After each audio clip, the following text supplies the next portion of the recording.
रहता है, अच्छा रहता है ऐसे करके हालचाल पूछ लें। एटलीस्ट टेक्नोलॉजी इतनी एडवांस्ड है कि हम लोगों को ऐसे एक प्लेटफॉर्म मिल गया है मिलने जुलने का भी, और शिखा मैम की बदौलत आज और फिर से मौका मिला सबको मिलने का। Thank you. And really thank you so much Shikha ma'am for again आपने मुझे एज अ मॉडरेटर सोचा कि मैं आपके बुक लॉन्च में आपके पूरी बुक के बारे में बताऊं और सब हम लोग डिस्कशन करें। और इसके पहले भी आपकी 2 बुक का तो ये मेरी बेसिकली हैट्रिक हो गई है आपके साथ में। और ये जो इट्स प्लेजर फॉर मी रश्मि। और ये जोड़ी हमारी हमेशा चलती रहे, आप ऐसे Sure. किताबें लिखती रहें और मैं आपकी किताबों के लॉन्च के टाइम मॉडरेटर बनती रहूं और ऐसे ज्ञान प्राप्ति होती रहे मुझे। Thank you. Namaskar everyone, I'm Rashmi Golia and I welcome you all in this virtual event of book inaugural ceremony. As I said the word virtual event, there may be some glitches और कुछ हो सकता है fault आए, so please हमें क्षमा करें क्योंकि अभी तक like साल 1.5 साल हो चुका है, Zoom है, Teams है, Google Meet है, डेली इन सब पे काम करने के बावजूद भी कुछ ना कुछ कभी ना कभी कहीं ना कहीं कुछ गलतियां त्रुटियां हो ही जाती हैं सभी से, क्योंकि टेक्नोलॉजी पे डिपेंड है हम सब। तो उसके साथ में प्लीज बेयर विद अस। सो आज के हमारे चीफ गेस्ट हैं मिसेस प्रीति सलूजा मैडम। मैं उनके बारे में थोड़ा सा परिचय आप सबको देना चाहूंगी। Mrs. Preeti Saluja is an engineering postgraduate from Manit, Bhopal. She is currently the Chancellor of SAM Global University. Welcome, ma'am. Welcome, ma'am. SAM Group is one of the oldest educational groups of Central India with more than 5 decades of experience in revolutionizing the scenario of higher education. Under her able guidance and leadership, this group has successfully and proudly placed itself as one of the elite education group of Central India. Mrs. Saluja has always been passionate about gender equality and has been working tirelessly towards education of women and also worked towards issues like women empowerment, gender equality, awareness programs, and inculcating commitment among the youth. Mrs. Preeti Saluja also leads the skill development vertical of SAM Group and has led various projects like PMKVY, DDUGKY, Anand Vyasai projects, etc. She has held positions at various organizations such as co-chairperson of PhD Chamber of Commerce, अभी ma'am के आने के पहले कोई discuss भी कर रहा था ये, MP State Active Member of CSI, AIMA, CII, IWN and various other organizations. She has also been conferred upon with various awards such as Youth Guru by Regional Science Center, Women's Excellence Award Samarpita, Women's Excellence Award, Agnibandh Express, Women Empowerment Award, Best Group for Placement by Dr. Satyapal Singh, Minister at HRD Government of India, and Best Group for Girls Education by Honorable Finance Minister of India, Mrs. Nirmala. Madam आपका बहुत बहुत स्वागत है और मैं हृदय से आपका अभिनंदन करती हूँ। Thank you ma'am, thank you for joining अस। अच्छा, इसी के साथ में हमारे साथ में मौजूद हैं हमारी MD of Indra Publishing House, Mrs. Dipali Gupta. Dipali, you are over here. Yeah, hello, thank you. तो मैडम की पिछली दोनों बुक भी इंदिरा पब्लिशिंग हाउस से ही हुई थी और आज की भी मैडम की बुक जो है इंदिरा पब्लिशिंग हाउस से ही हुई है। और इंदिरा पब्लिशिंग हाउस विगत 16 वर्षों से संचालित है और मध्य भारत का अग्रणी प्रकाशन हाउस है। इस प्रकाशन संस्था में हिंदी अंग्रेजी के अलावा गुजराती, मराठी, उड़िया और पंजाबी भाषा में भी पुस्तकें प्रकाशित होती हैं। ये एक ऐसा प्लेटफॉर्म है जो नए लेखकों को भी और स्थापित लेखकों को भी एक प्लेटफॉर्म देता है। So, Mrs. Dipali Gupta, you are most welcome in this. Manish sir को हम लोग मिस कर रहे हैं आज, वो हमेशा रहते हैं प्रोग्राम में, so please उनको कन्वे कीजिएगा, he was missed. अच्छा, अब हमारी ऑथर को तो सब जानते ही हैं, लेकिन उनका एक छोटा सा परिचय देना भी बहुत जरूरी है, उनके बारे में सब जान परख लें, उसके बाद में हम किताब की चर्चा पे आएंगे। डॉक्टर शिखा रस्तोगी, मुझे हमेशा बहुत अच्छा लगता है मैडम का इतना लंबा इंट्रो पढ़ना। मैडम ये बोल रही थी कि इसको रश्मि तुम काट छांट लेना, तो मुझे प्रीति सलूजा मैम का भी सैम ग्लोबल यूनिवर्सिटी ये सब बताने में बहुत अच्छा लगा। मैं क्यों किसी भी चीज की एडिटिंग करूं, it's always a proud moment for me. मैं भोपाल से हूँ, भोपाल में ऐसी ऐसी शख्सियत मौजूद हैं जिनके बारे में इंट्रो पढ़ने में ही मुझे इतना ज्यादा गर्व महसूस हो रहा है। आप लोग इतने अच्छे अच्छे काम कर रहे हैं। तो शिखा मैम, मैंने कुछ काटा छाटी नहीं करी है। I hope everyone want to listen you. आपके साथ कुछ लोग आपके प्रोफेशन से जुड़े होंगे, कुछ आपके रिलेटिव्स होंगे, कुछ आपसे सोशल सर्कल में जुड़े होंगे, तो हो सकता है कहीं ना कोई पार्ट आपका मिस करते होंगे, वो नहीं पहचानते होंगे। तो I would like to speak again about you. So आज की हमारी ऑथर जो है बुक की, doctor Shikha Rastogi is a renowned educationist, psychological trainer and counsellor. Dr. Rastogi is contributing in the field of education from last 36 years. She has given her services as assistant professor, administrator, principal in colleges and schools.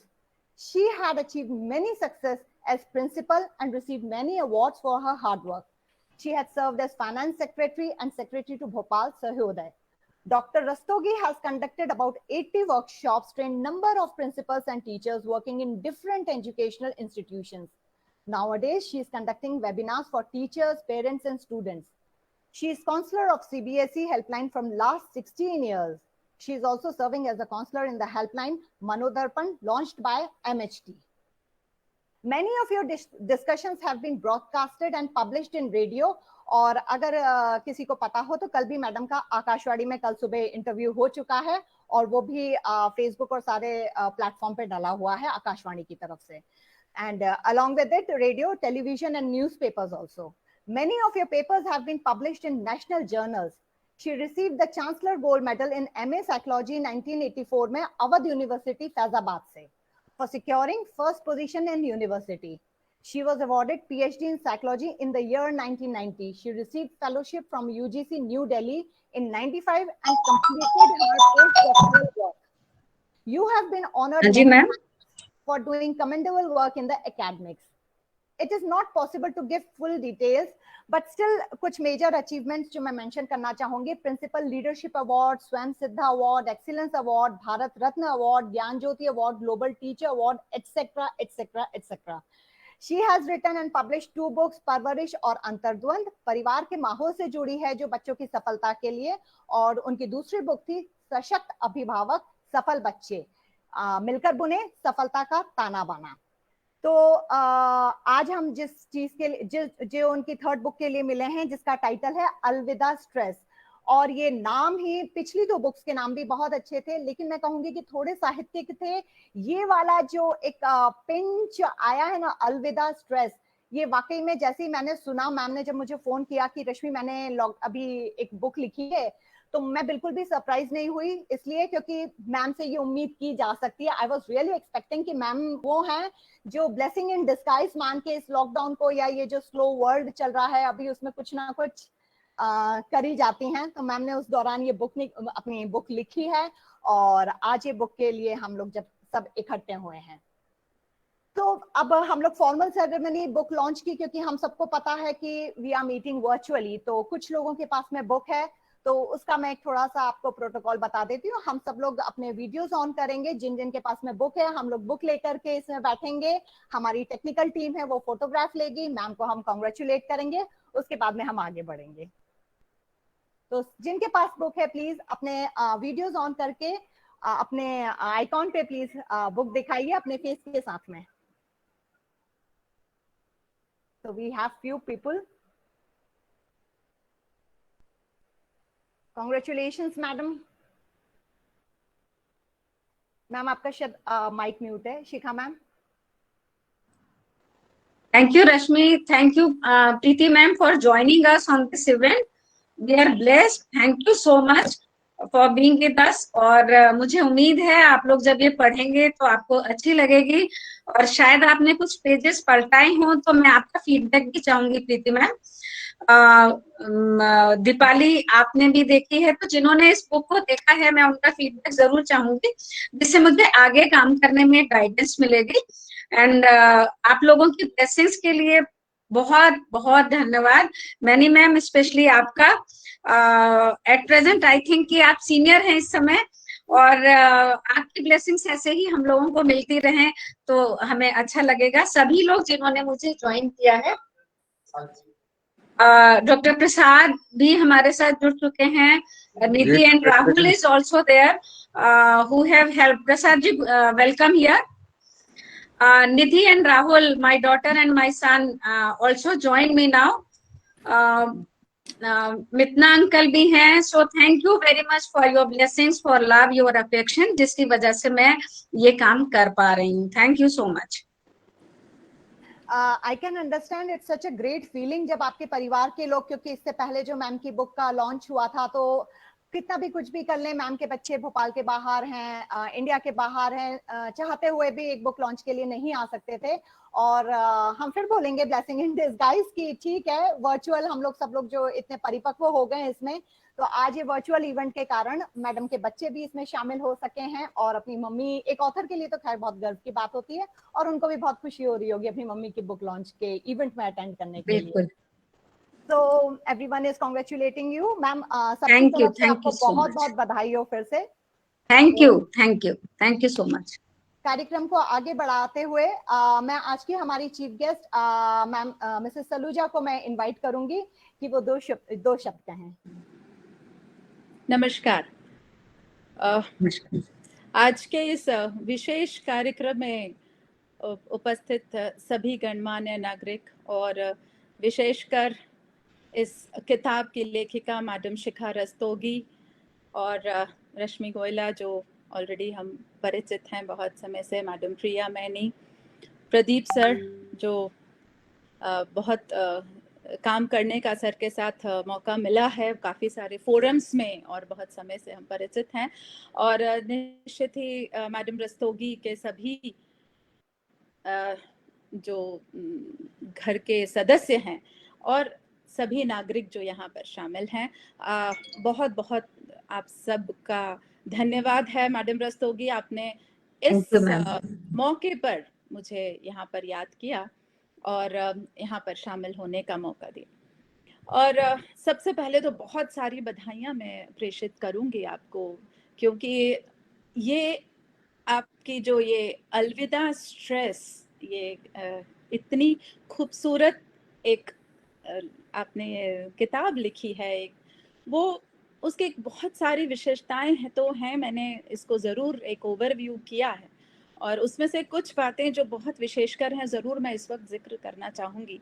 सबसे खूबसूरत बात तो है ये एक इतना positive आपने एक नाम दिया है, अलविदा स्ट्रेस. एक बहुत ही नेगेटिव शब्द इसमें छुपा है स्ट्रेस, लेकिन उसको आपने इतना खूबसूरती से पॉजिटिव बनाया है. ये एक आपकी खूबी है और एक बहुत ही प्लेजेंट और एक कवर पेज है उसका जो अपने आप में ही ये प्रेरित करता है कि ज़रूर हम उसे खोल के पढ़ना शुरू करें. तो ये एक मेन जो कवर पेज और नाम है ये अपने आप में काफ़ी अट्रैक्टिव है. दूसरी बात मैं आपसे जो मुझे ऐसा लगा कि ये चिंता से चिंतन तक का सफ़र आपकी किताब में मुझे दिखाई दिया. यानी स्ट्रेस यानी टेंशन, चिंता ऐसे विषय हैं जिसके कारण आपने जिक्र करते हुए उसके निवारण तक किस तरह चिंतन करके वहां पहुंचना चाहिए और उससे दूर होना चाहिए, ये बहुत खूबसूरती से किताब में मुझे दिखाई दिया. हालांकि पूरी किताब तो अभी पढ़ पाना थोड़ा सा मुश्किल था, निश्चित पढ़ूंगी ज़रूर. तो ये जो मुझे लगता है कि आप जो बहुत सीनियर साइकोलॉजिस्ट हैं, तो ये पूरा दिखाई दे रहा है उसमें कि कैसे आप स्ट्रेस से मुक्ति पाने में आप जो पढ़ेंगे इनको, उनमें आप ज़रूर सफल होंगे जो आपका उद्देश्य है. तो ये एक अगेन मैं कहूँगी कि नेगेटिव से पॉजिटिव साइड जाने का, यानी चिंता से चिंतन. चिंता अपने आप में एक नेगेटिव शब्द है, यानी टेंशन, स्ट्रेस, और चिंतन एक पॉजिटिव शब्द है कि जहाँ कंसर्न से लेकर हम किसी चैलेंजेस को ओवरकम करने के लिए कोई प्रॉब्लम सॉल्विंग करते हैं, तो अगेन वो चिंतन की तरफ ही आपकी किताब लेके जा रही है. और एक बहुत बहुत उम्दा बात है इसमें, बहुत सरल शब्दों में ये किताब लिखी गई है. तो ये आपकी पर्सनालिटी को, आपके व्यक्तित्व को निश्चित रूप से ये दर्शाती है कि जिस सोच के आप सरल स्वभाव के हैं वो इस किताब में दिखाई दे रहा है, क्योंकि इससे हम बहुत नज़दीक महसूस कर पाते हैं अपनी ज़िंदगी के एक्सपीरियंसेस। तो जैसे जैसे हम पढ़ रहे होते हैं ऐसा लगता है कि ये तो हमारी ज़िंदगी में रोज़ घट रहा होता है। तो इसमें और एक दिलचस्पी आती है। तो ये एक मुझे ऐसा लगा कि ये बहुत सारी बातों में से एक मुख्य बात जो मुझे दिखाई दी ये आपकी किताबों की। और सबसे बड़ी बात इसके बाद मैं कहूँगी कि इसकी सार्थकता, क्योंकि निश्चित रूप से आज के दौर में जो सबसे ज़्यादा परेशानी या मैं कहूँ कि चैलेंजेस न केवल भारत देश में बल्कि पूरी दुनिया में हम फेस कर रहे हैं, वो यही है कि आज का यूथ से लेकर बच्चों से लेकर एडल्ट तक हर इंसान, मतलब कहूँ तो मैं लगभग 20% जो लोग हैं आज स्ट्रेस से ग्रसित हैं या किसी मेंटल इलनेस से हैं। यूएस में ये संख्या ज़्यादा है और इंडिया में भी लगातार ये परसेंटेज अगर कहीं ये 8-10% था तो अब 20%, और ईश्वर ना करे कि इस कोविड के दौर के बाद ये परसेंटेज और बढ़े। तो ये इस समय पर जो आपने ये किताब आगे पब्लिश किया है और आपने समाज को ये दिया है, तो ये निश्चित रूप से एक बहुत ही सार्थक कदम है आपकी सृजनात्मकता का। और मैं हमेशा से आपको, बहुत समय से मैं आपको जानती हूँ डॉक्टर शिखा। आप एक ना केवल एक साइकोलॉजिस्ट, आप बच्चों में, स्टूडेंट्स में और समाज के लिए लगातार एक ऐसे प्रयास करते आ रहे हैं ताकि कुछ ना कुछ बेहतर एक उत्थान हो सके समाज का। और वो निश्चित ही हमारी यंग जनरेशन के द्वारा संभव है। और आपने जो प्रीवियस बुक्स भी निकाली हैं उसका भी ये विषय और एक उद्देश्य कुछ इसी तरह से होता है कि हम कैसे समाज को और कुछ बेहतर प्रदान कर सकें, सशक्त कर सकें, और सभी बहुत ही पॉजिटिव नोट और शीर्षक के साथ हैं। तो ये एक इसकी सार्थकता निश्चित रूप से आज के दौर में सिद्ध होती है और आपने इसका पूरा प्रयास भी किया है और निश्चित ही आप सफल होंगे, ये हम सबका विश्वास भी है और बहुत सारी शुभकामनाएं भी हैं इसको लेकर। ये मेरा भी कुछ पर्सनल एक्सपीरियंसेस भी हैं, क्योंकि मैं आपसे वही जिक्र करना चाहूँगी कि ये कुछ आयरनी भी है आज के समाज की। देखिए, हम सब खुश रहना तो चाहते हैं, लेकिन कहीं ना कहीं अनजाने में हम लोग इस स्ट्रेस को जन्म भी दे रहे हैं, उसे नर्चर भी कर रहे हैं। We are inviting the stress and we are nurturing it. और ये शायद हम जानते हैं या कभी नहीं भी जानते कि इसके कितने दुष्प्रभाव हो सकते हैं, चाहे वो किसी भी रूप में मेंटल इलनेस पर हो, चाहे और किसी क्रोनिक डिसीजेस के साथ हों। लेकिन फिर भी हम कहीं ना कहीं किसी दौड़ में, इस कंपटीशन की दौड़ में हम सब इसको इनवाइट करते आ रहे हैं। मैं छोटी सी बात आपसे यूं कहूँगी कि हम लोग अपने बड़े घरों में रहना चाहते हैं, कांच के घर बनाते हैं, और उसके बाद ये स्ट्रेस भी अपने साथ ले आते हैं कि कहीं ये कांच टूट ना जाए, ये कांच कहीं मैला ना हो जाए। तो एक तरफ तो हमने ये सोचा कि हम बहुत खूबसूरत से घरों में रहें, लेकिन साथ ही हमने एक स्ट्रेस को इनवाइट कर लिया। हम अपने बच्चों को बहुत अच्छे गैजेट्स दिलवाने की कोशिश करते हैं, क्योंकि एक उनका सोसाइटी में उनका पीयर प्रेशर ना हो, और उसके बाद इसी स्ट्रेस में आ जाते हैं कि इन्हीं गैजेट्स के साथ वो बच्चे अपना समय कितना नुकसान कर रहे हैं। तो ये हमने खुद इनवाइट किया है। साथ ही अगर हम बहुत अपने अच्छे करियर के पीछे एक दौड़ में शामिल होते हैं कि हम बहुत बेहतर से बेहतर करियर ले लें, एक अच्छी नौकरी ले लें, और जब हमें वो नौकरियां मिल जाती हैं तो उसके प्रेशर में हम अगेन स्ट्रेस फील करना शुरू कर देते हैं। तो कहीं ना कहीं मुझे ऐसा लग रहा है कि हम सब खुद इनवाइट कर रहे हैं उन स्ट्रेसेस को। इसका मतलब ये नहीं है कि हमें इस कंपटीशन में आगे नहीं बढ़ना है, क्योंकि अगर हम नहीं बढ़ेंगे तो निश्चित ही हम पीछे रह जाएंगे। पर साथ ही साथ शायद इस बात का भी ख्याल रखना पड़ेगा कि हम फिजिकली, इमोशनली और मेंटली उतने स्ट्रॉन्ग भी होते चले जाएं, अपने आप को स्ट्रॉन्ग बनाते चले जाएं, ताकि जब हम उस लेवल पर पहुंचें तब हम इससे कोप कर पाएं। तो यही कुछ आपके किताबों में मैंने देखा है कि आपने साथ साथ वो टेक्निक्स भी बताई हैं कि कैसे हम अगर आगे ऊपर कंपटीशन की दौड़ पर भी जाना चाहते हैं तो हम उसे कोप कैसे करते चले जाएं। तो ये एक बहुत खूबसूरती है आपकी किताब की।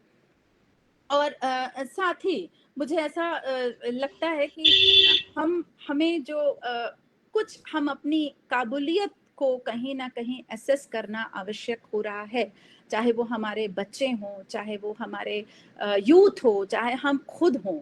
तो उस कैपेसिटी को, उस पोटेंशियल को आइडेंटिफाई करके और उस पोटेंशियल पे आगे हम अगर और काम करते हुए आगे बढ़ेंगे तो निश्चित ही इस टेंशन या स्ट्रेस को कहीं ना कहीं हम पीछे छोड़ पाएंगे। तो ये एक ऐसा रास्ता आपने निश्चित ही यहाँ दिखाया है। और इस दौर में जब मैं बार बार ये कहती हूँ कि अगर हम फिजिकल इम्यूनिटी पर काम कर रहे हैं तो निश्चित ही मेंटल इम्यूनिटी पे काम करना भी उतना ही आवश्यक है। यानी मेंटल इम्यूनिटी यानी अगर हम अपने दिमाग को भी कुछ ऐसी खुराक दें जिससे उसे तकलीफ ना हो या उसकी इलनेस ना आए, तो कुछ नेगेटिव थॉट्स ना हो, कुछ ऐसे पॉजिटिव थॉट्स हम लगातार अपने शामिल करते चले जाएं। और फिर से मैं एक एक्सपीरियंस अपना शेयर करूंगी कि इस पेंडेमिक के दौरान मुझे एक वक्त एक ऐसा आया कि घर के बहुत डियर एंड डियर वंस को, शायद मुझे ऐसा, सब तकलीफ में थे, सब कोरोना में भी थे और मुझे अपने बहुत नियरेस्ट वन को भी खोना पड़ा। और मुझे ऐसा लग रहा है कि बहुत सारे यहाँ पर इस जो सेकेंड दौर में जो वेव आई थी, बहुत सारे लोगों ने अपने नियर एंड डियर वंस को खोया। तो उस दरमियान ऐसा लगा कि वाकई पूरे फैमिली में कहीं ना कहीं एक स्ट्रेसफुल एटमॉस्फेयर हो गया है, या हम कहीं ना कहीं स्थितियों को बहुत बेहतर रूप से कोप नहीं कर पा रहे हैं। तो उस वक्त एक जो मैंने कदम उठाया वो ये था कि शायद अगर मैं 6 बजे उठती थी तो मैंने सुबह 4 बजे उठना शुरू किया। और उस वक्त वो 2 घंटे मैंने शायद अपने माइंड, बॉडी और सोल को रिचार्ज करने के लिए लगाए। और जैसा शायद आपने भी बहुत मेंशन किया, तो ये मेरा पर्सनल एक्सपीरियंस है कि अगर हम सुबह की शुरुआत एक ग्रैटिट्यूड की भावना से करते हैं, जब हम ईश्वर को धन्यवाद देते हैं कि उन चीज़ों के लिए धन्यवाद देते हैं जो हमारे पास हैं, जो हमारे पास नहीं है, वो तो शायद बहुत ज़्यादा लोगों के पास नहीं है। लेकिन अगर हम ग्रैटिट्यूड से शुरुआत करें, हम एक माइंडफुलनेस, कहीं एक मेडिटेशन से शुरुआत करें, हम ईश्वर का नाम लें, हम कहीं कुछ एक्सरसाइजेस करें, और वो सुबह का वक्त जो सबसे प्योर और मोस्ट एनर्जेटिक वक्त होता है, अगर वो हम अपने माइंड, बॉडी और सोल को देते हैं, तो इससे मुझे बहुत पर्सनल रूप से बहुत फर्क पड़ा कि I could really regain that energies and I could cope with the situations। तो मेरा यहाँ मुझे लगता है यहाँ बहुत सारे बुद्धिजीवी बैठे हैं, मुझे ये बताने की भी ज़रूरत नहीं है, सब लोग इस चीज़ को जानते हैं। पर ये मेरा खुद का पर्सनल एक्सपीरियंसेस था कि how to get relief from the stress, जो आपकी किताब में भी मैंने बहुत सारे ऐसे इंस्टेंसेस, बहुत सारी ऐसे एडवाइसेस देखी हैं जो बिल्कुल सार्थक हैं। मैं आपसे ये बोलना चाह रही थी कि ये बहुत सार्थक हैं, जो मैंने खुद अपने ऊपर भी एक्सपीरियंस किया है, और निश्चित ही अब पूरी फैमिली भी उसको एक्सपीरियंस कर रही है। तो ये एक ऐसा दौर निकला है, और मुझे ऐसा लगता है कि अब हम लोग और बेहतर रूप से अपने आप को समझ पा रहे हैं। अभी तक शायद हम बाहरी दुनिया में थे, लेकिन इस लॉकडाउन में या इस तरीके की इंस्टेंसेस के साथ हम अपने आप को और बेहतर टाइम दे पा रहे हैं, अपनी फैमिली को टाइम दे पा रहे हैं, क्वालिटी टाइम दे पा रहे हैं, अपने संबंधों को और बेहतर समझ पा रहे हैं। तो जिससे शायद, क्या मैं पूरी कॉन्फिडेंट हूँ कि अगर हम क्वालिटी टाइम एक दूसरे के साथ शेयर करते हैं और कम्युनिकेशन अच्छा होता है हमारा, तो निश्चित ही हमारा जो स्ट्रेस लेवल है वो कम होता है, हमारे बच्चों के साथ रिलेशनशिप्स अच्छे होते हैं। और जो आपने इससे पहले भी एक किताब पब्लिश की है, दैट इज योर पेरेंटिंग पे, सशक्त, अभिभावक सफल बच्चे और सफल बच्चे, निश्चित ही ये भी एक बहुत ही सार्थक कदम है और बहुत ही पॉजिटिव कदम है। और इसमें भी कोई दो राय नहीं है कि पेरेंटिंग अपने आप में एक ऐसा स्किल है जो आने वाले जनरेशन्स को वो स्ट्रेंथ प्रदान कर सकती है कि वो प्रॉब्लम सॉल्विंग की तरफ हों, वो सिचुएशंस और चैलेंजेस को कोप करने के लिए हों, तो कुछ ऐसे ही स्ट्रेंथ हम लोग देते जा रहे हैं। तो ये एक आपने पाथ दिया है फ्रॉम स्ट्रेस टू सक्सेस का। ये मुझे निश्चित है कि ये जो आपका इंटेंशंस है, जो ऑब्जेक्टिव है कि हम कैसे स्ट्रेस से शुरुआत तो कहीं हो रही है पर हमें जाना सक्सेस तक है, तो वो निश्चित ही आपके ये प्रयास हैं जो, और सब लोग इसे और पढ़ेंगे और आगे तक हम ज़रूर पहुंचेंगे इस सक्सेस तक। तो चलिए we can move on like rivers, मैं कहूँगी RIVERS, रिवर्स, क्योंकि नदियां हैं जो हमेशा आगे अपने रास्ते बनाते जाती हैं, चाहे कितने भी अप्स एंड डाउन्स हों। और इसी तरह we will also flow and like the rivers and never look back. Rivers, REVERSE, वो रिवर्स यानी हम पीछे मुड़ के नहीं देखेंगे, we will actually move forward like rivers. तो शायद प्रोनाउंसिएशन तो दोनों शब्दों का सेम है, लेकिन उनकी स्पेलिंग और मीनिंग में बहुत बड़ा फर्क है। So let us move on like RIVERS, reverse, and never look back like reverse. क्योंकि शायद चिंता और स्ट्रेस तो हम जब पुरानी बातों पे बहुत ज़्यादा टेंशन ले लेते हैं, तब ये हमारे लिए बहुत ज़्यादा तकलीफदायी हो जाता है और हम आगे बढ़ने के लिए कहीं ना कहीं रोकता है। तो बहुत सारी शुभकामनाएं डॉक्टर शिखा आपको। और मुझे याद है अभी 2014 में आप सैम ग्रुप ऑफ इंस्टीट्यूशंस ने आपको स्वयं सिद्धा के अवार्ड से नवाजा था। तो मैं आपको तब से जानती हूँ कि आप वाकई एक बहुत सशक्त महिला हैं और आगे आप इसी तरीके से समाज में कंट्रीब्यूशन देते रहेंगे। और तो मैं बहुत दिल से आपको बहुत सारी शुभकामनाएं देती हूँ और निश्चित ही आपकी ये किताब एक बेस्ट सेलर्स के रूप में आएगी। ये हम सब की यहाँ उपस्थित और शायद और बाकी भी लोग जो आपको काफ़ी सराहना करते हैं, आप के लिए ये ढेर सारी शुभकामनाएं। थैंक यू सो मच एक बार फिर मुझे यहाँ पर इनवाइट करने के लिए।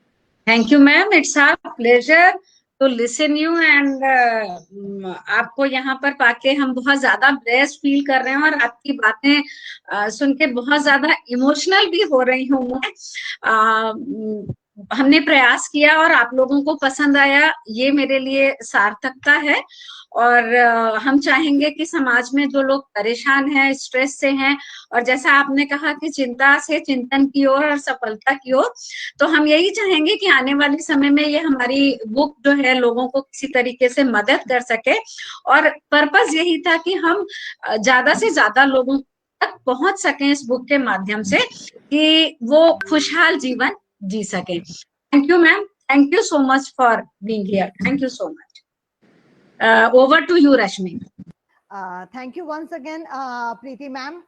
बहुत ही अच्छे टेक अवे पॉइंट मिले आपने अभी जो बोला, and very wonderfully said by our chief guest. ऐसी एक्सपेक्टेशन थी मेंटल इम्यूनिटी फिजिकल इम्यूनिटी के साथ में, कांच के घर बना के हम स्ट्रेस अपने ऊपर ले रहे हैं, फिर डर रहे हैं।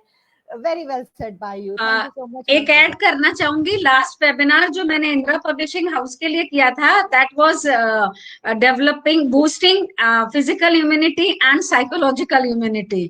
तो कहीं ना कहीं वो बातें दिमाग में रख के ही हम आगे चल रहे हैं। Thank you. Very good, very nice.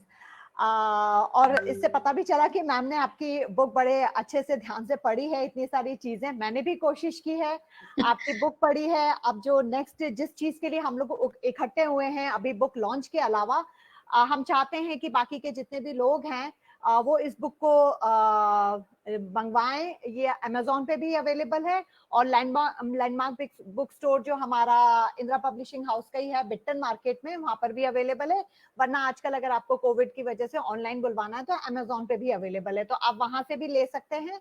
और इसके अलावा इसमें क्या क्या चीजें हैं, जब मैंने कुछ when I was going through this book, उसको पढ़ते हुए मुझे कुछ ऐसे सवाल लगे जो आप सबकी तरफ से, वैसे तो यू ऑल आर इनवाइटेड, आप चैट बॉक्स में भी लिख सकते हैं, आप अपना मेरे कुछ सवाल के बाद में या बीच में भी आपको लगता है यू कैन रेज हैंड्स, आप चैट बॉक्स में लिख सकते हैं, आई एम रीडिंग दैट, और उसके बाद में आप मैम से पूछ सकते हैं आपको जो भी लग रहा है। स्ट्रेस एक ऐसा बहुत ज्यादा हम बोलेंगे कि प्रैक्टिकल टॉपिक है और इस समय में बहुत ज्यादा रेलेवेंट है। तो आप if you haven't gone through the book, उसके अलावा भी because ma'am is a very good psychologist, तो आप इनसे दूसरी भी चीजें आपको लगता है तो यू कैन आस्क हर। और बाकी जो मैं बुक पढ़ रही थी तो मैंने कुछ सवाल निकाले हैं जो आप सबकी तरफ से, जो मैं मैम से पूछना चाहूंगी ताकि सबको पता चले इसमें क्या है और क्या इनको मिलेगा। मैम, जैसे कि टॉपिक ही बहुत अच्छा लगा, अलविदा स्ट्रेस, तो पॉजिटिविटी भी है इसमें, एक नेगेटिव वर्ड को किक ऑफ कर रहे हैं, अलविदा गुड बाय कर रहे हैं। तो सबसे पहले तो क्यों गुड बाय कर रहे हैं, स्ट्रेस क्या है, एक छोटा सा, although we all know, but एक ऑथर की नजर से, एक साइकोलॉजिस्ट की नजर से हम जानना चाहेंगे कि तनाव क्या होता है या स्ट्रेस हम किसको बोलते हैं। बहुत अच्छा क्वेश्चन शुरुआत आपने करी है रश्मि। तनाव एक फीलिंग है जिस फीलिंग से हम सब परिचित हैं। कई बार तनाव होता है और लोगों को पता नहीं होता है कि हमें तनाव है, क्योंकि वो जानते ही नहीं है कि उसको डिफाइन कैसे किया जाए।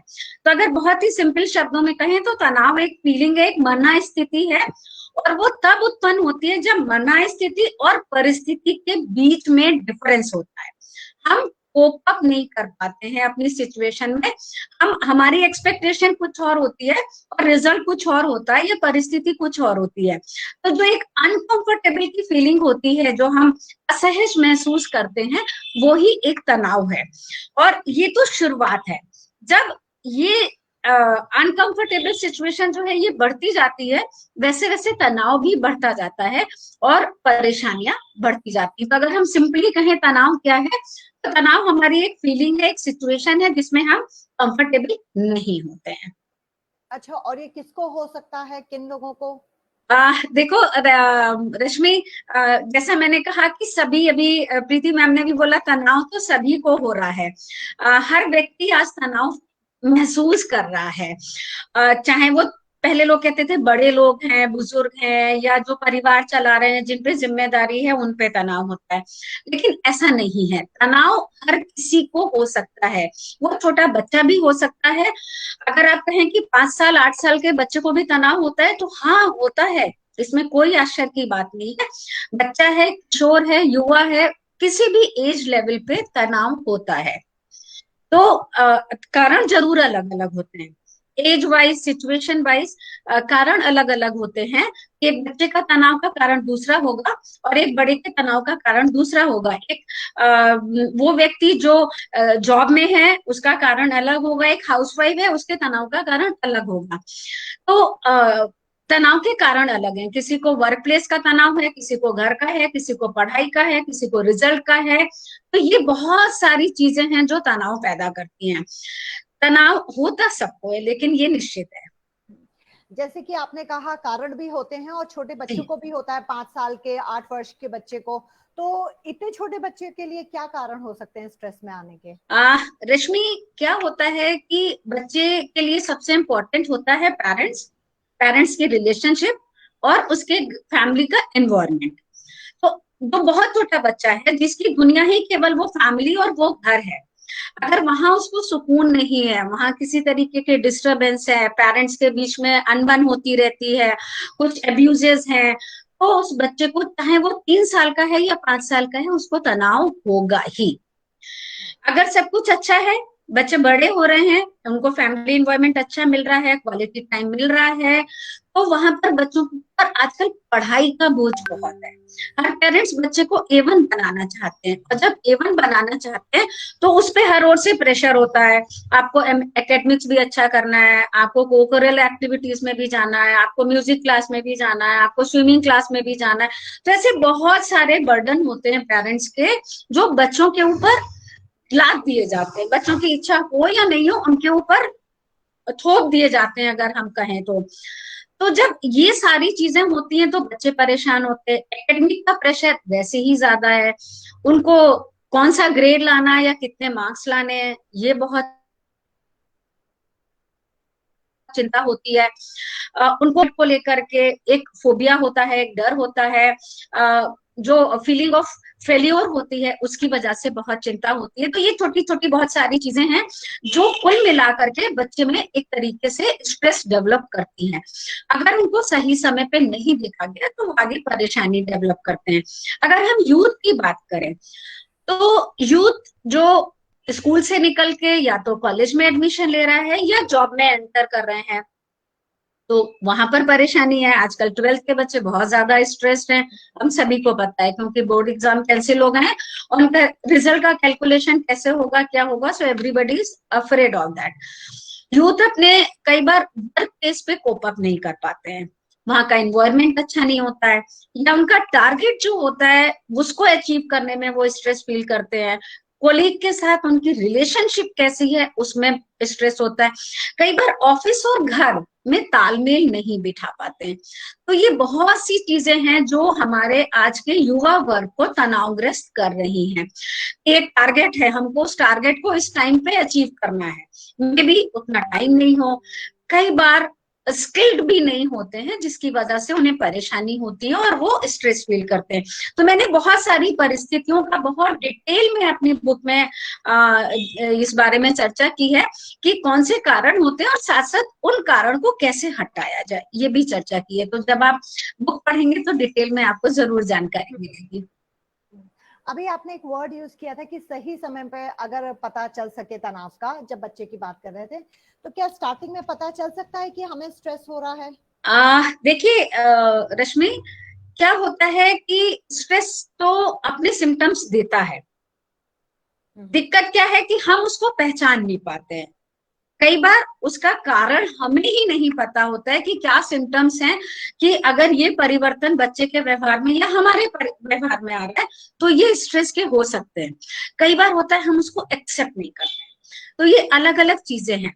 सिम्टम्स तो आते ही, अगर हम आप या कोई बच्चा या कोई भी स्ट्रेस्ड है तो क्या होगा, उसके बिहेवियर चेंजेस दिखने लगेंगे। बॉडी एक, muscular tension, headache, irritated behaviour, negativity, इस तरीके की चीजें जो होती हैं वो व्यवहार में परिलक्षित होती हैं। कभी आप खुद भी महसूस करिए, मे बी कि स्ट्रेस एक टाइम बिंग किसी परेशानी से आप फील कर रहे हो, उस समय आप बहुत चिड़चिड़ा फील करते हैं, आपका किसी से बात करने का मन नहीं होता, छोटी छोटी बात में गुस्सा कर देते हैं। वही चीज बच्चे के साथ भी होती है, वही चीज हर व्यक्ति के साथ होती है कि व्यवहार में परिवर्तन दिखने लगते हैं। ये मैं आपको बता रही हूँ शुरुआती परिवर्तन। अगर आपको, आपके किसी मित्र को, बच्चे को अगर कुछ ऐसे बिहेवियर चेंजेस दिख रहे हैं एक लंबे समय तक, थोड़ा बहुत कभी कभी होता है आपस में किसी कोई बात हो गई, कोई छोटी मोटी बात है, कोई स्ट्रेस हुआ और टाइम के साथ हमने उसको कोप अप कर लिया, लेकिन अगर वो लंबे समय तक हफ्ता 10 दिन लगातार वो बना हुआ है, तो निश्चित रूप से हमें बच्चे से बात करनी चाहिए, या अपने ऊपर है तो सेल्फ एनालिसिस करना चाहिए, अपनी बातों को देखना चाहिए, एनालाइज करना चाहिए और ये फाइंड आउट करना चाहिए कि हाँ स्ट्रेस हो रहा है मुझे, तो उसका रीजन क्या है उसको ढूंढना होगा और फिर आगे की प्रक्रिया करनी चाहिए कि उसको हम कैसे दूर करें। बहुत अच्छे से आपने इसको समझाया और बुक में भी काफी अच्छे से डिटेल में दिया हुआ है। आप में से कोई और कुछ पूछना चाहते हैं तो आप लोग भी पूछ सकते हैं, चैट बॉक्स में भी लिख सकते हैं, आप अपना माइक को अनम्यूट करके you can ask in between also. तो आप में से जिसको भी लग रहा है कुछ भी पूछना है मैम से। अच्छा मैम, आपने कुछ हार्मोन्स की भी चर्चा की है, तो ये स्ट्रेस हार्मोन्स क्या होते हैं? देखो, स्ट्रेस का इफेक्ट जो होता है वो सबसे ज्यादा हमारी बॉडी पे होता है, और हमारी बॉडी के लगभग सारे सिस्टम जो हैं वो इफेक्टेड होते हैं, चाहे वो हमारा डाइजेस्टिव सिस्टम हो, चाहे वो रेस्पिरेटरी सिस्टम हो, चाहे हमारा सर्कुलेटरी सिस्टम हो। तो ये सारे हमारे जो बॉडी फंक्शनिंग होती है वो गड़बड़ हो जाती है स्ट्रेस की वजह से। तो अगर बॉडी की फंक्शनिंग गड़बड़ हो रही है तो सारा सब कुछ गड़बड़ हो रहा है। हमारा नर्वस सिस्टम, जो हमारे न्यूरॉन्स हैं, वो कुछ केमिकल्स जो हैं वो रिलीज करते हैं, जिनको हम हॉर्मोन्स कहते हैं। तो हमारी बॉडी में कुछ हॉर्मोन्स होते हैं जिनको हम हैप्पी हॉर्मोन्स कहते हैं, और कुछ हॉर्मोन्स होते हैं जिनको हम स्ट्रेस हॉर्मोन्स कहते हैं। तो हमें बॉडी में एक बैलेंस ये रखना होता है कि हम हैप्पी हॉर्मोन्स को बढ़ाएं और जो स्ट्रेस हॉर्मोन्स हैं उनको कम करें। जैसे डोपामाइन है, सेरोटोनिन है, ऑक्सीटोसिन है। तो ये जो हॉर्मोन्स है, एंडोर्फिन है, ये हैप्पी हॉर्मोन्स कहलाते हैं, जो हमें फील गुड कराते हैं, पेन से रिलीव कराते हैं या हैप्पी फीलिंग देते हैं। तो ये जो हैप्पी हॉर्मोन्स है इनका लेवल हमें इंक्रीज करना चाहिए। ऑक्सीटोसिन जो सबसे इंपॉर्टेंट होता है, अगर ऑक्सीटोसिन का लेवल बढ़ रहा है तो स्ट्रेस लेवल बढ़ने लगता है।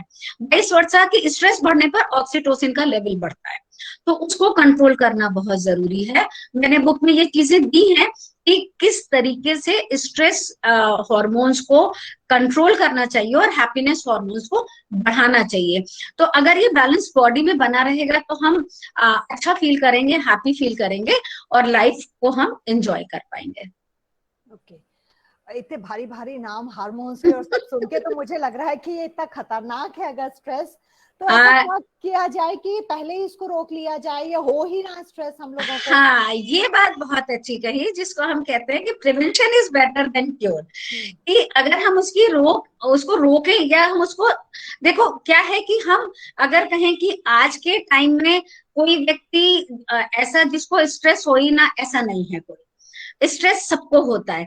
यहाँ एक चीज और ऐड करना चाहूंगी कि स्ट्रेस हमेशा खराब नहीं होता है, निगेटिव नहीं होता है। स्ट्रेस के जो एक यू स्ट्रेस और ई स्ट्रेस होता है, तो उसको अगर हम कहें तो जो थोड़ा सा अमाउंट ऑफ स्ट्रेस होता है वो हमारे लिए मोटिवेशन का काम करता है।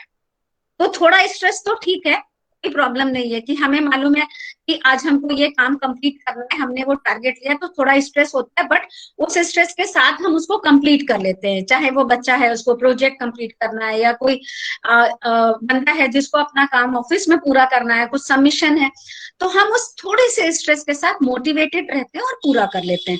लेकिन जब ये स्ट्रेस लेवल बढ़ने लगता है तब परेशानी होती है। तो हमें सबसे पहला काम क्या करना होगा कि हम इसको बिल्कुल खत्म तो नहीं कर सकते, हाँ हम इसको कंट्रोल कर सकते हैं और हम इसको पॉजिटिविटी की ओर ले जा सकते हैं, जो सबसे इंपॉर्टेंट है। तो स्ट्रेस हो ही नहीं, या अगर हो रहा है तो उसको रोका कैसे जाए शुरुआत में, उसके लिए जरूरी है कि हम पहले तो इसको आइडेंटिफाई करें। हम स्ट्रेस को पहचाने कि स्ट्रेस क्यों हो रहा है, किस कारण से हो रहा है, सोर्स क्या है, स्ट्रेसर क्या है। तो उस सोर्स को अगर हम पहचान लेंगे तो हमें उससे दूरी बनानी होगी कि हम, हाँ इस कारण से हमें स्ट्रेस हो रहा है, तो अगर पॉसिबल है तो हम उस सिचुएशन को चेंज करें, उस सिचुएशन को चेंज करके हम थोड़ा उससे दूरी बनाएं जो पॉसिबल हो। और अगर दूरी नहीं बना सकते तो कुछ सिचुएशन ऐसी होती जिनकी वजह से हमको स्ट्रेस होता है, तो हम उनको एक्सेप्ट कर लें। अगर हम उनको एक्सेप्ट कर लेंगे तो हमारा स्ट्रेस लेवल अपने आप कम होगा। कि हम एक्सेप्ट करने के साथ उसमें हम क्या बेस्ट कर सकते हैं वो करें तो बेहतर होगा। तो हमें खुद ही उसे कंट्रोल करना है। तो बहुत सारी ऐसी स्ट्रेटजीज हैं, बहुत सारे ऐसे तरीके हमने डिस्कस किए हैं कि हम इनकी रोकथाम कैसे करें। हमें अपने फूड पे, अपनी डाइट पे बहुत ध्यान देना चाहिए कि हम अगर उस पर ध्यान देंगे तो भी हमारा स्ट्रेस लेवल कंट्रोल रहेगा। हमें प्रॉपर नींद जो है वो जरूर लेना चाहिए। अच्छी नींद नहीं होने की वजह से भी प्रॉब्लम्स बढ़ती हैं, स्ट्रेस बढ़ता है। काम सबके पास है, काम सबको करना है और सभी के पास 24/7 का टाइम होता है, तो हम उसको कैसे मैनेज करें ये बहुत जरूरी है। तो कुछ तरीके हमने उसमें डिटेल में दिए हैं जिनके द्वारा हम स्ट्रेस को प्रिवेंट कर सकते हैं, रोक सकते हैं शुरुआती समय पे, या आगे बढ़े नहीं या होए नहीं। इन बातों पर हमने चर्चा करी है बहुत डिटेल में। अच्छा, आपने एक जगह इसमें लिखा है आत्मविश्लेषण करने की बात कही है, इसका क्या मीनिंग है? देखिए, सेल्फ एनालिसिस जो है वो बहुत जरूरी है।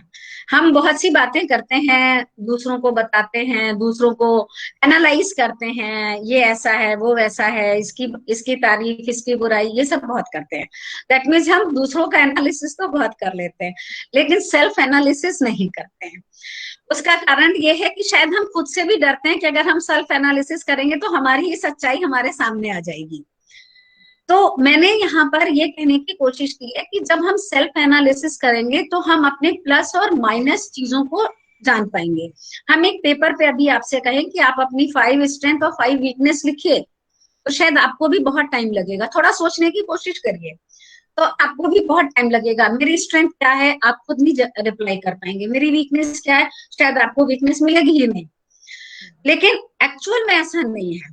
तो जब हम सेल्फ एनालिसिस करेंगे तो हम अपना परिचय अपने आप से करवा पाएंगे, और फिर हमें पता चलेगा कि अगर हमें स्ट्रेस हो रहा है तो किस कारण से हो रहा है, एक्चुअल रीजन क्या है, क्या उसमें हम जिम्मेदार हैं या नहीं है। हम हमेशा दूसरों को बोल देते हैं तुम्हारी वजह से ये गलत हुआ इसलिए मुझे स्ट्रेस हुआ।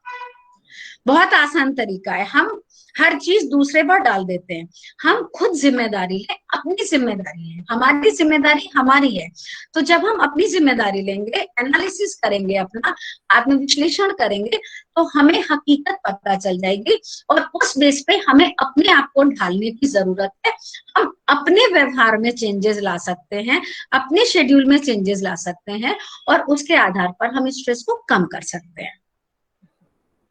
अच्छा, एक वर्ड बहुत सुनने में आता है, स्ट्रेस मैनेजमेंट। स्ट्रेस मैनेजमेंट तो कैसे मैनेज किया जा सकता है स्ट्रेस को? देखिए, स्ट्रेस सबको होता है और सब मैनेज करते हैं, है ना। कोई अच्छे से करता है, कोई थोड़ा परेशानी से करता है, किसी को थोड़ा वक्त लगता है, और मैनेज तो सबका होता ही है, क्योंकि जिंदगी सबकी चल रही है। कुछ ज्यादा अच्छे से, आराम से, कंफर्टेबल, कुछ हंसी खुशी, कुछ टेंशन में और स्ट्रेस के साथ में आगे बढ़ रहे हैं। तो जो बहुत ज्यादा स्ट्रेस में है या थोड़े स्ट्रेस में है, सभी के लिए अगर हम ये कहें कि स्ट्रेस को मैनेज करना बहुत जरूरी है। मैनेज करना इज नॉट द जादू कि कोई स्टिक है जो हमने दे दी और वो सब कुछ मैनेज हो जाएगा।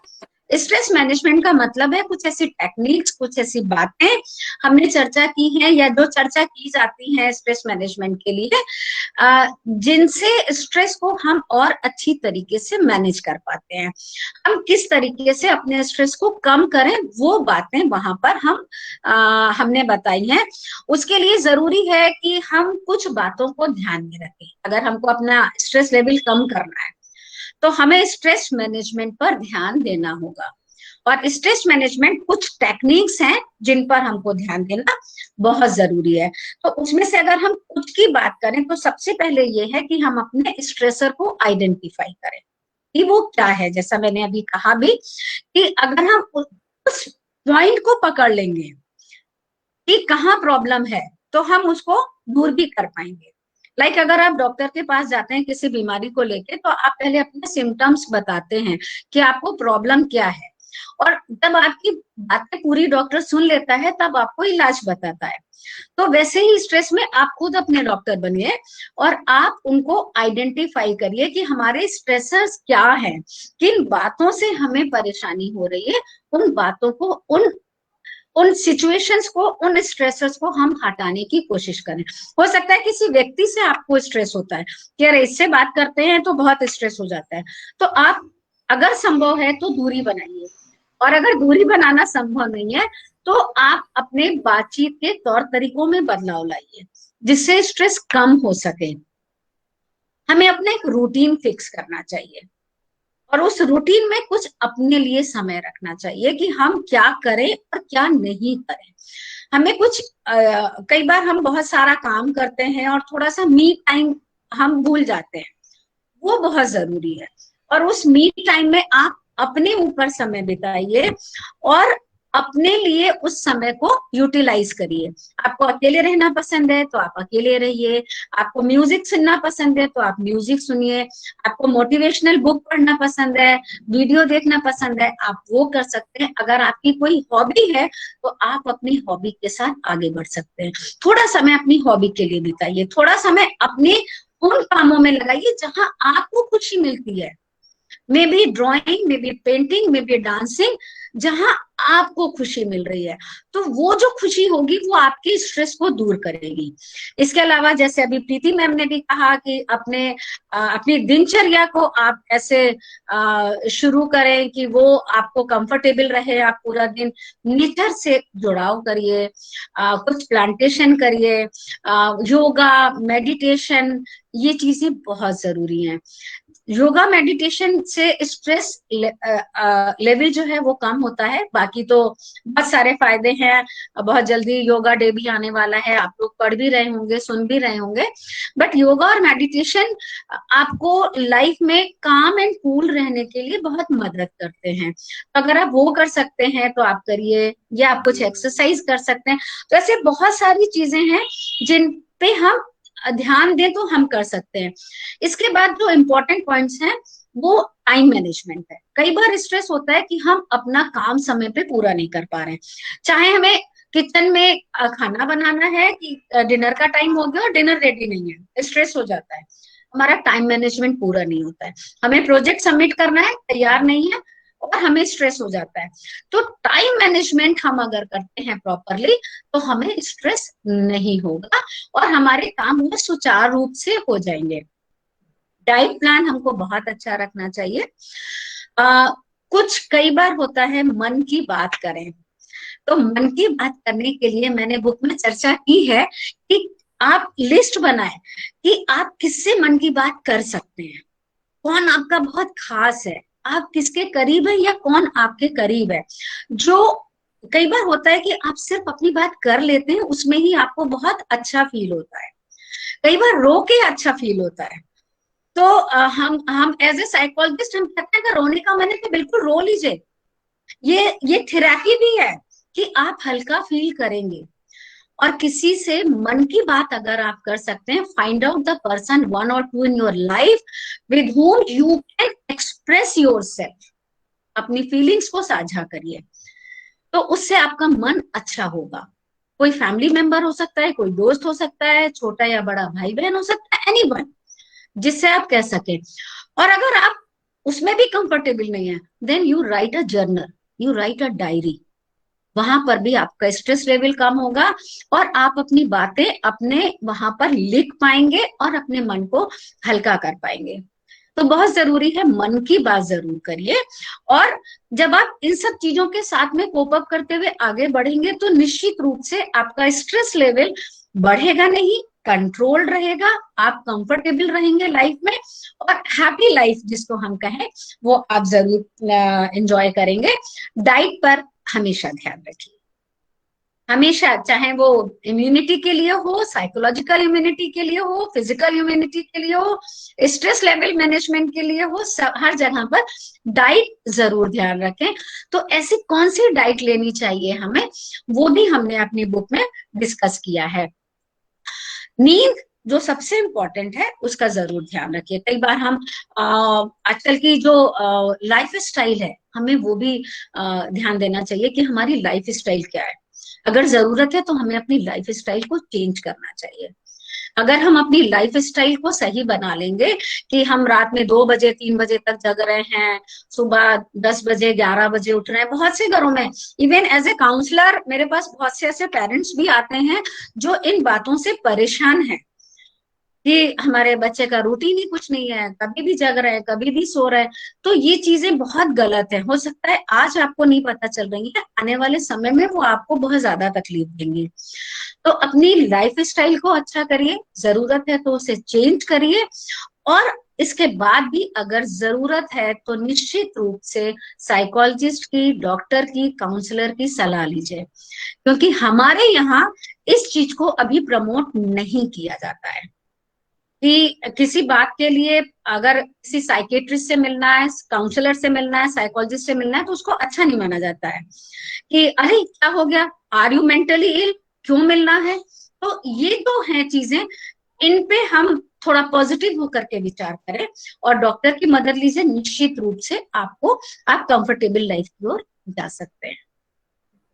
बहुत ही अच्छे तरीके से आपने समझाया, मुझे खुद को ऐसा लग रहा है बड़ा एनरिच्ड हो गई मैं, मतलब इतना अच्छा सेशन टाइप का हो गया है। Thank you. और मैं चाहूंगी अब आप में से जितने भी लोग यहाँ पर मौजूद है उसमें से कोई कुछ पूछना चाहता है तो प्लेटफॉर्म इज ऑल योर्स। आप चैट बॉक्स में भी लिख सकते हैं, आप पूछ सकते हैं। सब मैम को जानते हैं, यस मौका और नहीं मिलेगा फिर। Yes, I welcome your questions, please come with your questions without any hesitation.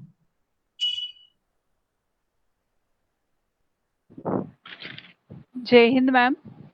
जय हिंद मैम मैं दिव्या मीना, संत हिरदाराम महाविद्यालय की एक स्वयं सेविका। मैम मेरा एक प्रश्न था कि फिजिकल स्ट्रेस को हम कैसे पहचान सकते हैं, मतलब वो क्या हो सकते हैं फिजिकल स्ट्रेस? देखिए, फिजिकल स्ट्रेस तो थकान है आपकी बॉडी की, आपकी मसल्स टेंशन है, आप कंफर्टेबल फील नहीं कर रहे हैं, फटीग फील कर रहे हैं, दैट इज फिजिकल स्ट्रेस। तो फिजिकल स्ट्रेस दूर करने के लिए सबसे आसान तरीका होता है आप रेस्ट करें, लेकिन कई बार फिजिकल स्ट्रेस जो है वो मेंटल स्ट्रेस की ओर चला जाता है। तो उन दोनों के बीच की जो एक सिल्वर लाइन है उस पर जरूर ध्यान रखा जाए और अपने स्ट्रेस को कंट्रोल रखा जाए। Okay ma'am. दिव्या एक स्टूडेंट होने के साथ साथ में मैम बहुत कम उम्र में बहुत अच्छा सोशल वर्क के काम कर रही है। मैं रोज इसकी पोस्ट देखती रहती हूँ। And she was the first person to ask the link, जबकि लिंक जनरेट भी नहीं हुई थी इस सेशन की। आई सेड कि आई विल अपडेट। तो hope you got the answer Divya. आपको तो जब पर्सन बहुत मल्टीटास्किंग होता है उसको स्ट्रेस के बारे में जानना और ज्यादा जरूरी है ताकि अपने ऊपर उस पर ध्यान दे सके। I would like to welcome doctor Sandeep. Thank you sir for joining us. Thank you doctor Sandeep, thank you so much. I wish कि आप 2 शब्द कुछ कहें हमारे इस प्रोग्राम के लिए और बुक लॉन्च के लिए। सर आपका माइक म्यूट है। आप म्यूट हैं। डॉक्टर संदीप कुमार यहाँ भोपाल एम्स में डायरेक्टर थे और हमारी बहुत अच्छी आपसे मुलाकात हुई और पहचान है। Doctor Sandeep, please welcome. Sir आपका बहुत बहुत स्वागत है।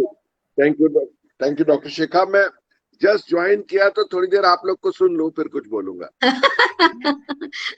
जी बिल्कुल, थैंक यू। यस, कोई और क्वेश्चन प्लीज? यस मैम, मैं राजेश लाखा हूँ, डिसीजन कंसल्टेंट। जी मैम, जैसे आप स्ट्रेस के बारे में बता रहे थे कि स्ट्रेस क्या है, तो स्ट्रेस क्या कर्म फल की इच्छा भी स्ट्रेस है? कि हम जब किसी भी सिचुएशन को हैंडल करने की कोशिश करते हैं तो हमारी इच्छा होती है, जो हमें गीता में बताया गया है, कर्म फल की इच्छा, कि हम अभी ही अभी ही उस प्रॉब्लम का सॉल्यूशन चाहते हैं और उस वजह से हम स्ट्रेस में आ जाते हैं। जबकि कई बार हमको उस पर एनालाइज करना पड़ता है कि क्या है। तो क्या कर्मफल की इच्छा भी स्ट्रेस है? ऐसा मैं आपसे पूछना चाह रहा हूँ। राजेश जी, देखिए आप गीता की चर्चा कर रहे हैं तो गीता में तो कहा गया है कर्म किए जा फल की इच्छा मत कर रहे इंसान, है ना? तो अगर आप उसकी इच्छा नहीं करेंगे, फल की इच्छा नहीं करेंगे और सिर्फ अपने कर्म करते जाएंगे, अपने जो आपका काम है, जो आपकी चाहत है वो आप करते रहेंगे, उसके लिए अपने लक्ष्य को के लिए आगे बढ़ते रहेंगे, तो आपको स्ट्रेस नहीं होगा। जब हम किसी से एक्सपेक्टेशन करने लगते हैं तभी स्ट्रेस ज्यादा होता है। मैंने शुरू में ही बताया कि हमारी जब एक्सपेक्टेशन पूरी नहीं होती है तब स्ट्रेस लेवल बढ़ जाता है। Difference between what we are doing, हमारे मन में क्या है और एक्चुअल स्थिति क्या है, मना स्थिति और परिस्थिति में जब डिफरेंस होता है तभी स्ट्रेस बढ़ता है। तो अगर हमारा कोई काम है, हमारी कोई जिम्मेदारी है, हमारा कोई टारगेट है, तो हम वहां कंसंट्रेट करें, अपने टारगेट को कंप्लीट करने की कोशिश करें, अपने लक्ष्य को पाने की कोशिश करें। जो बेस्ट आप कर सकते हैं वो करिए और निश्चित रूप से आपको उसके अकॉर्डिंग पॉजिटिव रिस्पॉन्स मिलेगा, आपको अच्छा फल मिलेगा। लेकिन आप पहले से अगर उसके लिए ज्यादा एक्सपेक्ट करने लगेंगे तो शायद स्ट्रेस लेवल आपका बढ़ जाएगा। I think you are agree with me. हाँ, बिल्कुल। मैं मतलब इससे मैं समझ पाया हूँ कि कर्मफल की इच्छा भी एक स्ट्रेस है, कि जिसकी तरफ हम जल्दी भागने की कोशिश करते हैं और उसकी वजह से हमें स्ट्रेस हो जाता है। राइट ना मैम? जी जी बिल्कुल। बहुत कम समय में हम कुछ ज्यादा पाने की इच्छा रखते हैं, तो वो इच्छा मत रखिए, अपने काम करते रहिए। Okay ma'am, thank you ma'am. That was really nice question. हम लोगों को भी उसका आंसर सुन के बड़ा अच्छा लगा। कर्म करते जाओ, फल की इच्छा ना करो। और भी कोई मैम से पूछना चाहते हैं कुछ भी क्वेश्चन या डिस्कस या कुछ शेयर करना चाहते हैं तो you are please most welcome. Very good evening, ma'am. Ritu here. Yeah, Can I Ritu. say something? हाँ. Yeah, sure. हाँ.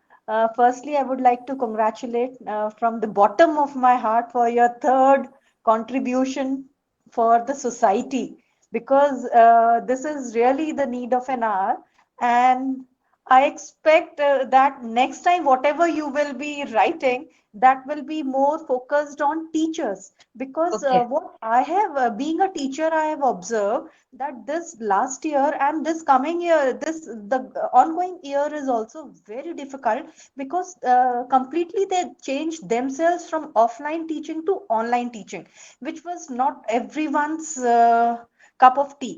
And though they faced lot of challenges, because no one was prepared, like doctors and frontline warriors in this pandemic, no one was prepared, so the teachers were.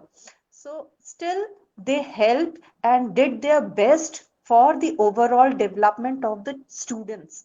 And though they did their best, but they have never got that much appreciation from the parent side or the society. Still, they were questioned for number of silly things, and they Okay. have really faced a problem.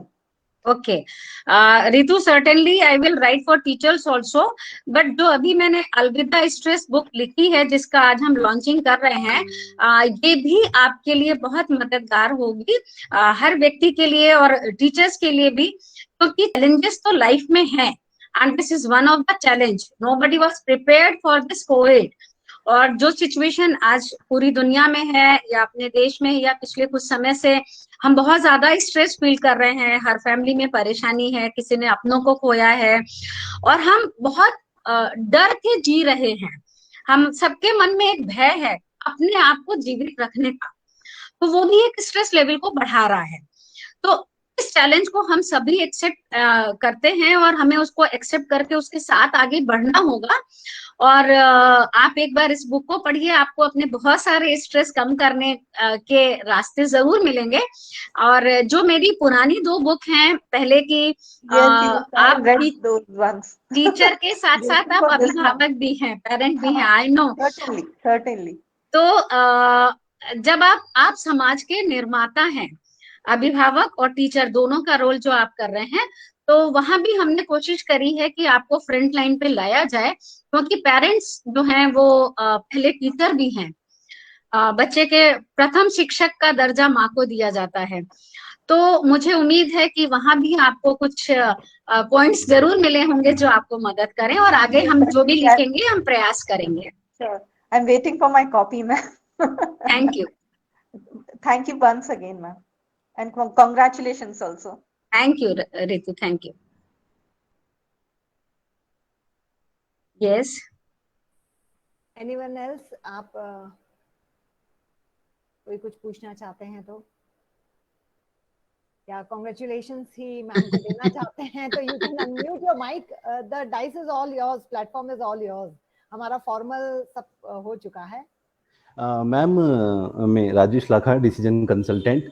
Actually मेरे इसमें जो part cover होता है वो wrong decisions में cover होता है कि जब हम कोई भी सिचुएशन आती है तो हम उसको जब उसके जो अगेंस्ट में जो हम करते हैं वो रॉन्ग डिसीजंस ले लेते हैं।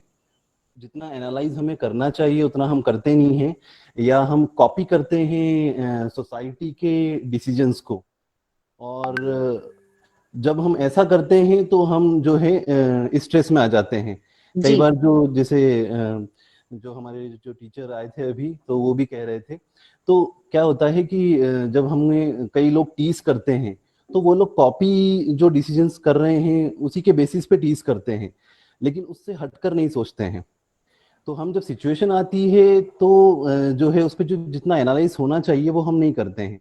जी। और अभी के जो है जो भी हम देख रहे हैं सिनेरियो कि हम बच्चे को डिसीजन मेकिंग पर हम काम नहीं करते हैं कि डिसीजन मेकिंग कैसे उसकी इम्प्रूव किए जाए। कैसे हम उसके डिसीजन मेकिंग पर काम करें कि उसकी डिसीजन मेकिंग जो है इम्प्रूव होती जाए। देखिए राजेश जी, जैसा आपने कहा कि हम एनालाइज नहीं करते हैं, और आपके ये कहने के पहले ही मैंने सेल्फ एनालिसिस के बारे में काफी आपको बताया कि सेल्फ एनालिसिस बहुत जरूरी है। आप अपने सेल्फ एनालिसिस करिए और आपके तनाव का कारण क्या हो रहा है, स्ट्रेसर क्या है, जो कारण है उसको पहचानिए और उसके बाद अपनी एक स्ट्रेटेजी बनाइए, तभी हम आगे बढ़ पाएंगे। दूसरी चीज, ये इंडिविजुअल डिफरेंसेस होते हैं, परिस्थितियां भिन्न भिन्न होती हैं, तो हम यहाँ पर कोई एक फॉर्मूला नहीं दे सकते कि आप इस फॉर्मूले के साथ आगे बढ़िए तो आपको स्ट्रेस नहीं होगा, या इस पर्टिकुलर सिचुएशन में आप ऐसा करिए तो आपको कंफर्टेबल होगा। तो ऐसा कोई फॉर्मूला नहीं होता, क्योंकि सबकी परिस्थितियां अलग अलग होती है, सबकी सोच अलग अलग होती है।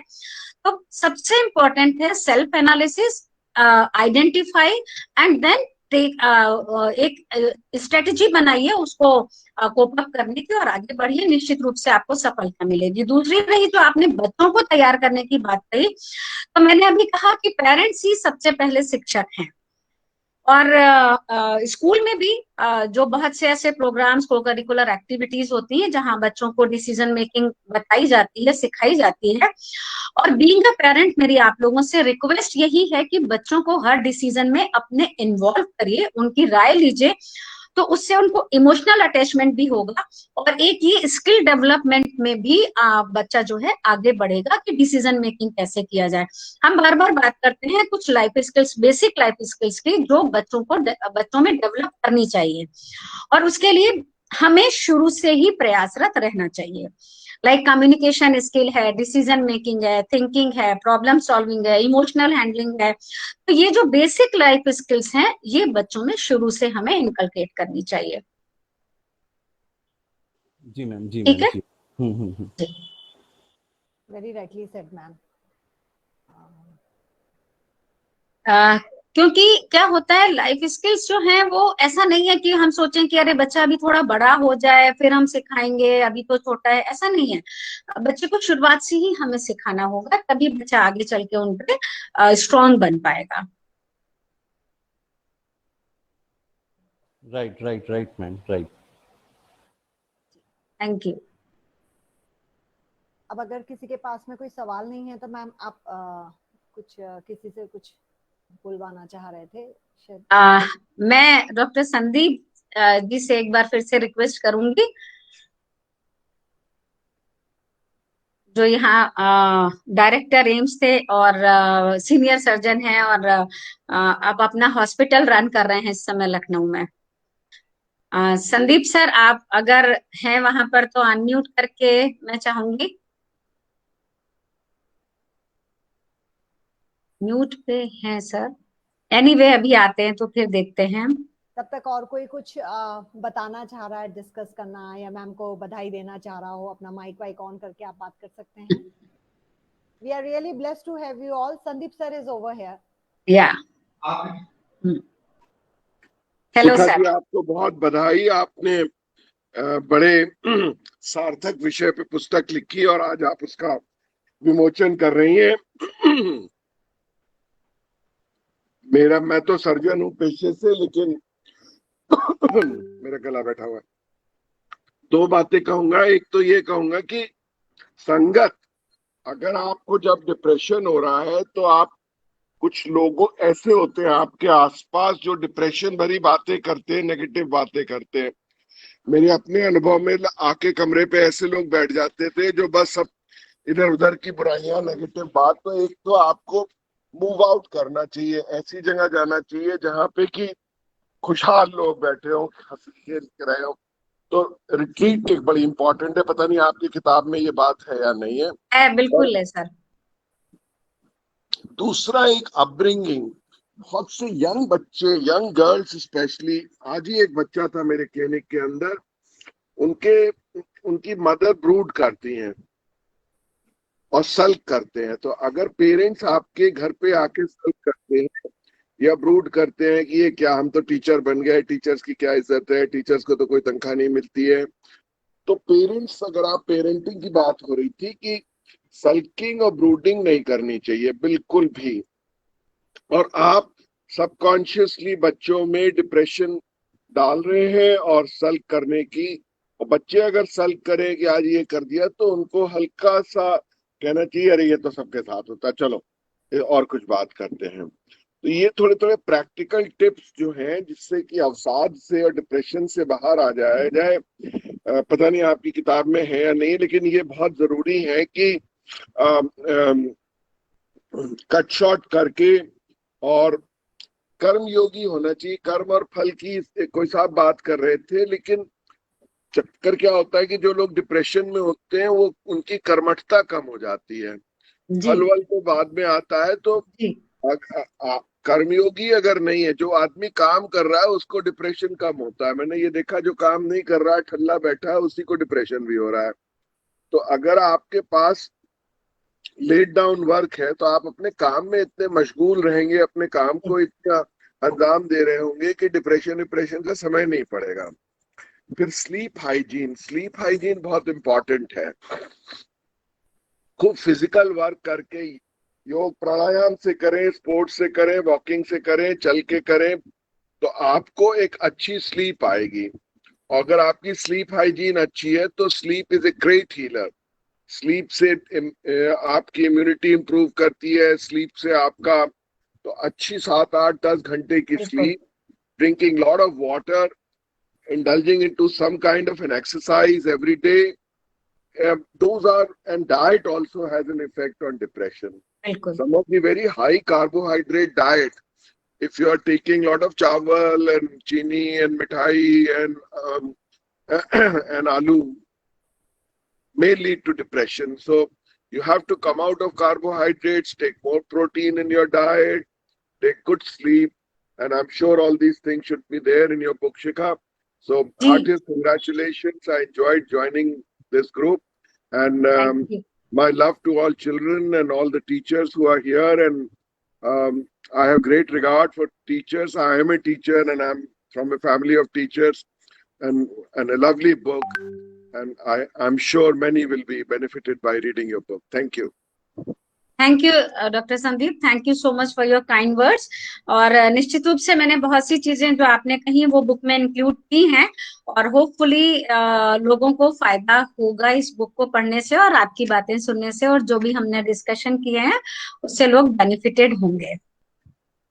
Thank you sir, thank you. I also second Shikha ma'am over here. And Shikha ma'am, I guess अगर किसी के पास में और कोई सवाल या और कुछ नहीं है तो I would like to invite you for vote of thanks. Yes, बिल्कुल। Anyone interested to ask anything?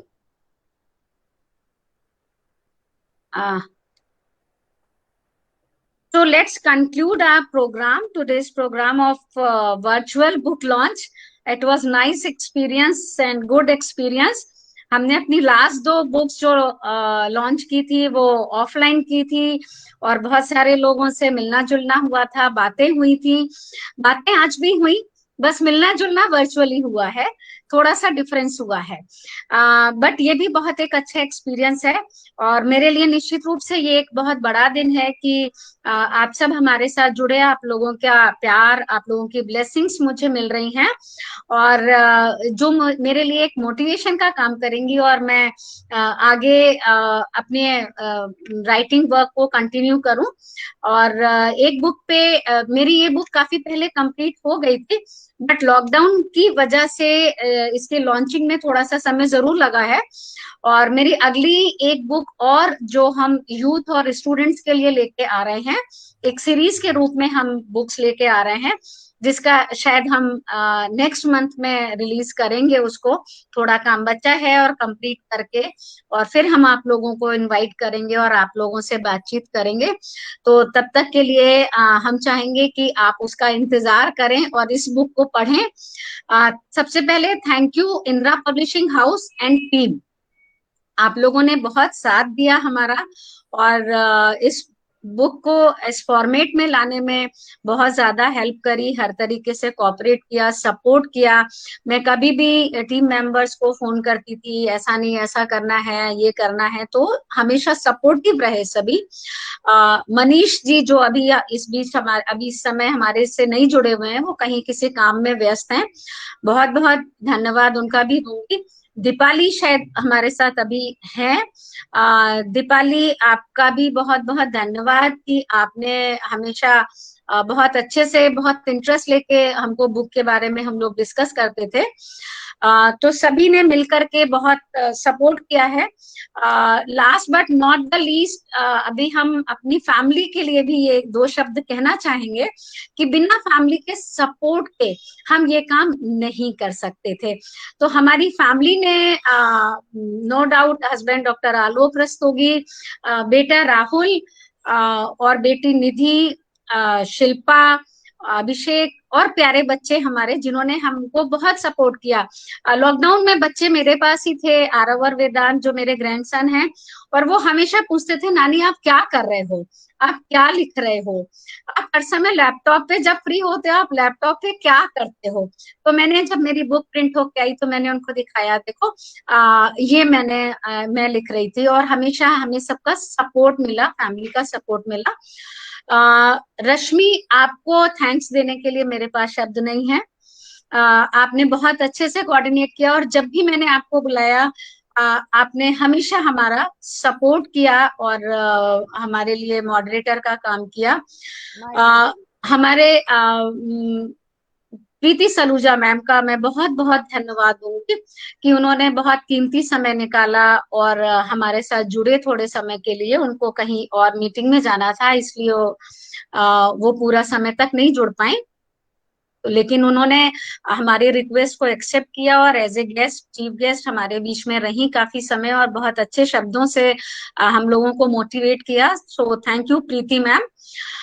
Thank you everyone for joining me, and thank you for your blessings, for your love and affection, and hope हमारी ये book हमें बहुत आगे तक ले जाएगी, हमें सफलता दिलाएगी, हमारी परेशानियों को कम करेगी।